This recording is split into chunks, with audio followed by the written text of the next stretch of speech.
নমস্কার, to walk and talk with Satyaki পড়তে চলেছি ভূত পেতনির কথা, হেমেন্দ্র কুমার রায়ের লেখা। তোমাদের কাছে আমি কাল্পনিক ভূতের গল্প বলেছি অনেক, কিন্তু সত্যি সত্যি ভূতের অস্তিত্ব আছে কি না এ নিয়ে তর্কের অন্ত নেই। এসব নিয়ে দরকার নেই আমাদের মাথা ঘামিয়ে। কারুকেই আমি ভূতে বিশ্বাস করতে বলি না, অন্তত ভূত মানলেও ভূতকে ভয় করবার কোনো দরকার আছে বলে মনে হয় না। কিন্তু ভূত মানি আর না মানি, মাঝে মাঝে এমন কতকগুলো আশ্চর্য ঘটনা ঘটতে দেখা যায় যাদের কোনো মানে হয় না। সেগুলো ভূতের কীর্তি না হতে পারে, কিন্তু তাদের মূল নিশ্চয়ই কোনো অপার্থিব শক্তির। প্রায় বছর 20 আগে কলকাতায় জয়মিত্র স্ট্রিটের একটি বাড়িতে অদ্ভুত সব ঘটনা ঘটতে আরম্ভ করে। কোথাও কিছু নেই, বন্ধ ঘরের মধ্যে হঠাৎ একরাশ ইট বা রাবিশ বৃষ্টি হলো। চোখের সামনে ঘটি, বাটি ও থালা মাটি থেকে উঠে শূন্যে উঠতে লাগলো পাখির মতো। তারপর ঝনঝন করে আবার মাটির ওপর পড়ে ভেঙে চুরে গেল। থানায় খবর দেওয়া হলো। পুলিশ বাহিনী এসে বাড়ি ঘেরাও করতে সতর্ক পাহারা দিতে লাগলো। তবু ওইসব উপদ্রব বন্ধ হলো না। অথচ তার কিছুকাল পরে পুলিশ যখন হতাশ হয়ে হাল ছেড়ে সরে পড়েছে, তখন সমস্ত উৎপাত আপনা আপনি আবার থেমে গেল।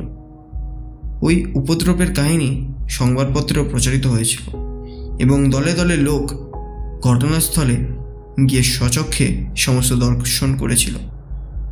আমাদের নিজেদের ভিতরে দুইবার দুটি বিচিত্র ঘটনা ঘটে। অনেকদিন আগে আমরা রাওয়ালাপিন্ডিতে গিয়ে 1 বৎসর বাস করেছিলাম।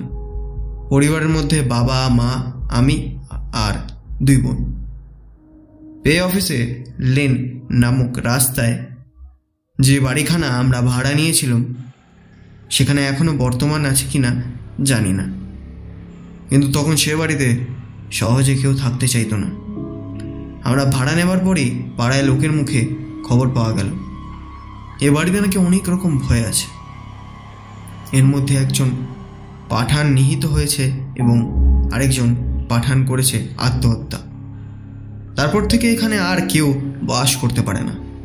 বাবা কিন্তু ওসব কথা গ্রাহ্যের মধ্যে আনলেন না। আমার বয়স তখন অল্প, সব কথা ভালো করে মনে হয় না। তবে কোনো কোনো ঘটনা এখনো ভুলিনি।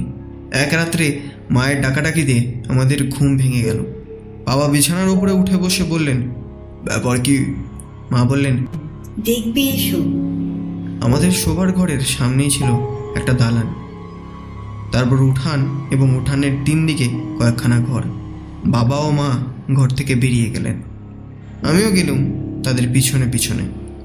দালান থেকে বেরিয়েই অবাক হয়ে দেখলুম উঠানের ওপরে মাটি থেকে প্রায় 4 হাত উঁচুতে জ্বলছে আশ্চর্য একটা আলো।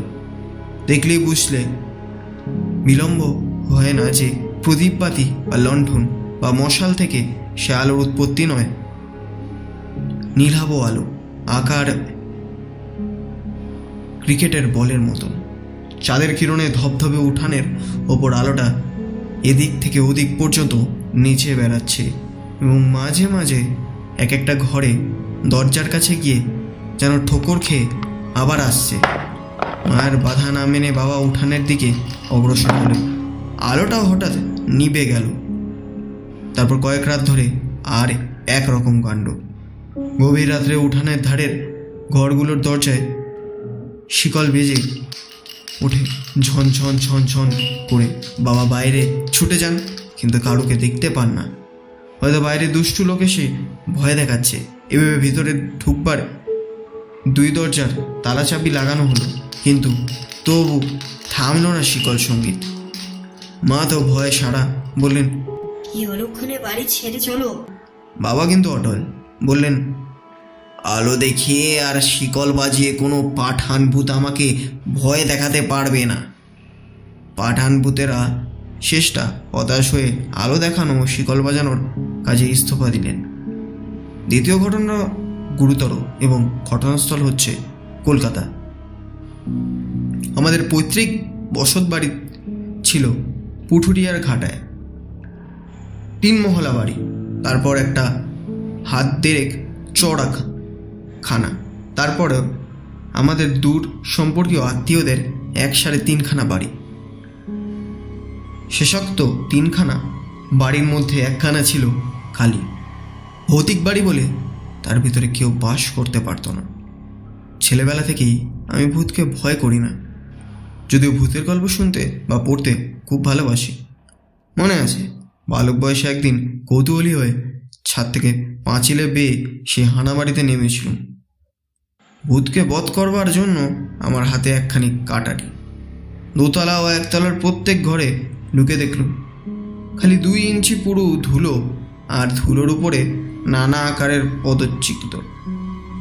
একটা ঘরে রয়েছে ধুলো ভরা তৈলহীন প্রদীপের ভিতর আধপোড়া সলতে, এবং আরেকটা ঘরের মেঝের ওপর পড়ে রয়েছে একটা কঙ্কাল। তোমরা চমকে উঠো না, কারণ সেটা হচ্ছে বিড়ালের কঙ্কাল। ভূত দেখাও দিল না, কোনো রকম শব্দটব্দ করবার বা কথা কইবার চেষ্টা কেউ করলো না। বোধহয় আমার হাতে কাটারি দেখে ভয় পেয়েছিল। অথচ এই বাড়িতে ছাদের ওপরে ঘটেছিল একটি রোমাঞ্চকর ঘটনা। তখন আমার বয়স 10 বছরের বেশি নয়। আমার বাবার একটু অভ্যেস ছিল, গ্রীষ্মকালের রাত্রে তিনি খোলা ছাদের ওপরে শয়ন করতেন। একদিন অনেক রাতে বিষম গোলমাল হলো, আমার ঘুম ভেঙে গেল। উঠে দেখি কাকারা আমার বাবার অচেতন দেহ বহন করে তেতলার সিঁড়ি দিয়ে নিচে নেমে আসছেন। খানিকক্ষণ চেষ্টার পর বাবার জ্ঞান হলো। তারপর তখন এবং পরেও বাবার মুখে একাধিকবার যে কাহিনীটা শুনেছি তা হচ্ছে এই: ছাদের উপরে উঠে ঘুমাবার আগে বাবা খানিকক্ষণ পায়চারি করতেন। 2-3 দিন পায়চারি করতে করতে বাবা দেখতে পেলেন খানার ওপাশে হানাবাড়িতে ছাদের ওপরে দাঁড়িয়ে আছে এক শ্বেত বসনা নারী মূর্তি।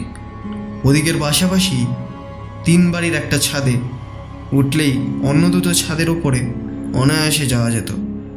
হানাবাড়ি ও তার পাশের বাড়ির ছাদে উঠবার সিঁড়ি ছিল না।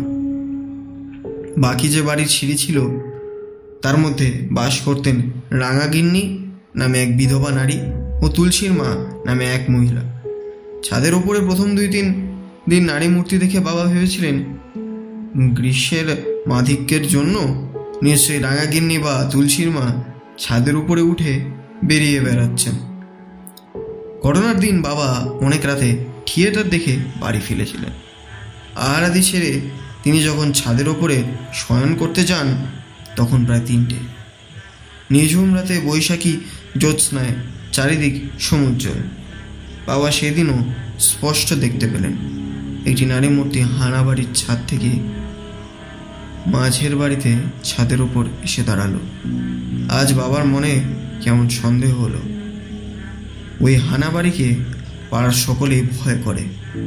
ও বাড়ি কেউ ভাড়া পর্যন্ত নেয় না। এই শেষ রাতে ওর ছাদের ওপরে পাড়ার মেয়ের নিয়মিত আবির্ভাব দেখে তিনি বিস্মিত হলেন। দূর থেকে বাবা চেঁচিয়ে জিজ্ঞাসা করলেন, ওখান থেকে কে? তুমি দাঁড়িয়ে আছো? কোনো সাড়া নেই। বাবা এগুতে আবার জিজ্ঞাসা করলেন, তুমি রাঙাগিন্নি নাকি তুলসীর মা? মূর্তির উত্তর দিল না। বাবা তখন খানার সামনে এসে দাঁড়িয়েছেন। এতক্ষণে তিনি লক্ষ্য করলেন মূর্তির মুখে ঘোমটা।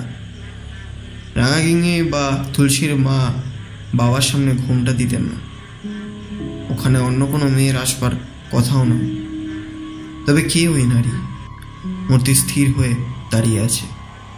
পরিপূর্ণ চাঁদের আলোতেও তার কাপড়ের ভিতর থেকে দেহের কোনো অংশই দেখা যাচ্ছে না। তার ভাবভঙ্গি বৃদ্ধার মতন নয় বটে, কিন্তু সে যুবতী কি প্রৌঢ়া তাও বোঝবার উপায় নেই। বাবা অত্যন্ত কৌতূহলী হয়ে খানা ডিঙিয়ে পাশের বাড়ির ছাদের উপরে গিয়ে উঠলেন। তিনি স্থির করলেন নিশ্চয়ই এ কোনো মেয়ে চোর। ধরা পড়ে জড়সড় হয়ে দাঁড়িয়ে আছে। বাবা তার দিকে অগ্রসর হতেই সে পায়ে পায়ে পিছোতে লাগলো। বাবা বললেন, দাঁড়াও, শিগগির বল, কে তুমি? কেন জবাব এলো না। মূর্তিটা পিছোতে লাগলো। ক্রমে তার সঙ্গে বাবাও হানাবাড়ির ছাদের উপরে গিয়ে পড়লেন। নানি মূর্তি একেবারে ছাদের ধারে গিয়ে দাঁড়ালো। তারপর আর পিছোবার উপায় নেই। আরে কোথায় পালাবি? এখন আমার কথার জবাব দাও, কে তুমি? বলে বাবা আরো 2 পা এগিয়ে গেলেন। তারপর যা হলো সেটা একেবারেই কল্পনাতীত। বাবা যখন মূর্তির কাছ থেকে মাত্র 1 হাত তফাতে, তখন পূর্ণ চন্দ্রলোকে সে অদ্ভুত স্ত্রীলোকটি যেন হাওয়ার ভিতরে মিলিয়ে গেল। বাবা অত্যন্ত সাহসী ছিলেন। তিনি যে ভূতকে ভয় করতেন না এ কথা আমি জানি, কিন্তু এই অপার্থিব দৃশ্য দেখে। এই ঘটনার কিছুকাল পরে আমাদের বসত বাড়িতে 4 ভাগে বিভক্ত হয়ে যায় এবং আমাদের অংশে পড়ে বাড়ির পিছন দিকটা। খানার ধারে হানাবাড়ি, তার ঠিক পাশেই তেতলার ঘরে আমি বহু বৎসর শয়ন করেছিলাম। কিন্তু প্রেতনী দর্শনের সৌভাগ্য বা দুর্ভাগ্য কোনোদিনও আমার হয়নি। বাবা এরপরেও গ্রীষ্মকালে ছাদে শয়ন করতেন, কিন্তু কোনো ছায়ামূর্তি আর তিনি দেখতে পাননি। হানাবাড়িখানাও পরে সংস্কার করে ভাড়া দেওয়া হয়েছিল, কিন্তু কোনো ভাড়াটিয়া ভূতের ভয় পেয়েছে বলে অভিযোগ করেনি। বাবা ছিলেন অত্যন্ত সত্যবাদী, নির্ভীক, স্বল্পবাক ও গম্ভীর প্রকৃতির মানুষ। তিনি যে মিথ্যে ভয় পেয়েছিলেন বা কাল্পনিক গল্পকে সত্য বলে চালিয়েছিলেন, এমন অসম্ভব কথা আমি স্বপ্নেও বিশ্বাস করতে পারি না।